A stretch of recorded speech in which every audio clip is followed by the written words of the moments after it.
ថ្ងៃនេះបងចូលព្រះវស្សាដល់ព្រះមហាការីប្រាសាទភ្នំធំឥឡូវនេះនៅពេលនេះបន្តិចទៀតគុណម្ចាស់បានប្រគល់ចាមានសូមអរចានិងសូមអនុមោទនាបងប្អូនក្នុងនិងក្រៅប្រទេសទាំងអស់គ្នានេះគឺបងនេះគឺប្រារព្ធនៅប្រតិប្រារព្ធនៅវត្តមហាការីប្រាសាទភ្នំធំចាអញ្ចឹងសូមបងប្អូនពុកម៉ែទាំងអស់សូមអនុមោទនាបានចំណែកបងស្មើក្រុមការជួយចាសូមអនុមោទនាខាងទៅក៏បានដែរនឹងហើយបញ្ហាបានទៅបងអូស្ទាដល់ហើយនេះតែងកម្មបុកតែ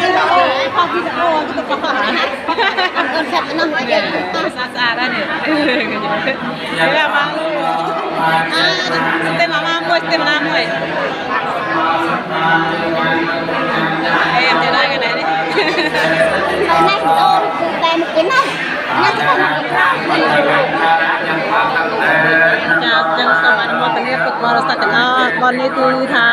នៅវត្តមហាការីប្រាសាទភ្នំធំចាគឺថាមានច្រើនចាមានច្រើនកូនញ៉ាយបែរមុខមកនេះកូនញ៉ាយបែរមុខ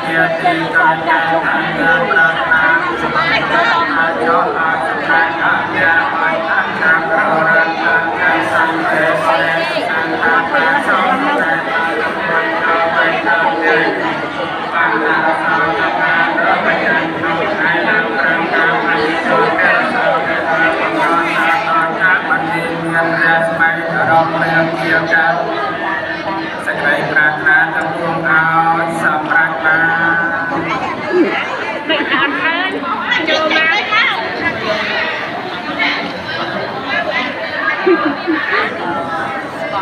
បុណ្យផងមើលតាមចាំផង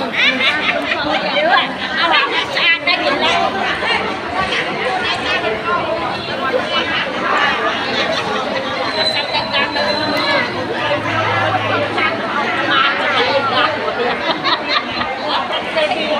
សំតែងឯងញ៉ាំ